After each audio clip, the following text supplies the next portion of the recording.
आज हम बात करेंगे ड्रामा सीरियल सुपर हिट खुमार की। हरीम के घर से कुछ दिन जाने के बाद फाइज की मां अपनी बेटी से कहती है कि हरीम को कितनी चालाकी से हमने इस घर से निकाल दिया।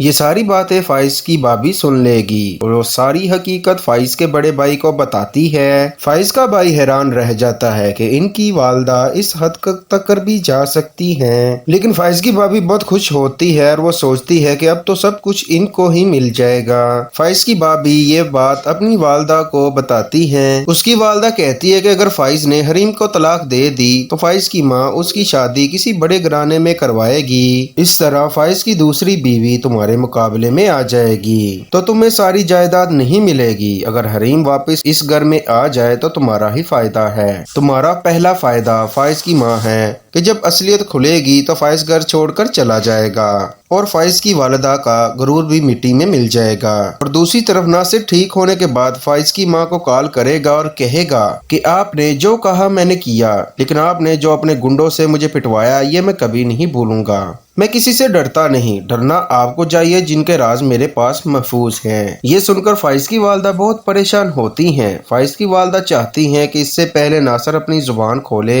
हरीम को तलाक हो जानी चाहिए। इसीलिए जब फाइज की वालदा फाइज के कमरे में जाती है तो फाइज से कहती हैं, तुमने देखा कि किस तरह हरीम के वालिद ने घर आकर मुझ पर इल्जाम लगाया। मैं नासिर से मिली हुई हूँ, अब हरीम की इस घर में कोई जगह नहीं है, अब हरीम को तलाक दो। फाइज अपनी माँ से कहता है कि अब वो भी हरीम से नहीं रहना चाहता। फाइज की वालदा ये सुनकर बहुत खुश हो जाती हैं। दूसरी तरफ हरीम भी अपने वालिद की इंसल्ट पर बहुत परेशान होती है और बहुत गुस्से में होती है।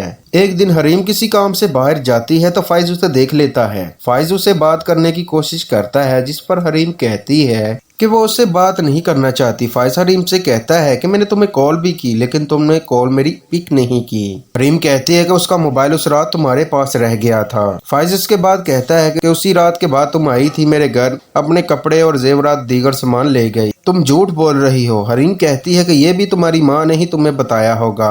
वो झूठ बोल रही है कि जैसा झूठ तुम्हारी माँ ने बच्चे के बारे में बोला था। जिस पर फाइज को बहुत गुस्सा आता है और वह हरीम से कहता है कि अगर तुम सच्ची हो तो नासिर वाली वीडियोस कहाँ से आई। जिस पर हरीम कहती है कि वीडियो असली है, मेरा नासिर से मिलने का मकसद कोई और था जिसको नासिर ने रिकॉर्ड किया और अपने मकसद के लिए इस्तेमाल कर रहा है। मेरा दामन साफ है। हरीम फाइज से कहती है कि अगर तुमको मुझ पर यकीन नहीं तो जाओ डॉक्टर के पास जिसके पास मैं और तुम्हारी वालदा गई थी। फाइज घर आता है। फाइज की भाभी मौका देखकर फाइज से बात करती है कि जो तुम देख और सुन रहे हो वही तुम्हें दिखाया जा रहा है। इस वक्त मैं और तुम जो बात कर रहे हैं, अगर हमारी वीडियो कोई बना ले और रिकॉर्डिंग कर ले तो देखने वाला देखकर ही इसको समझेगा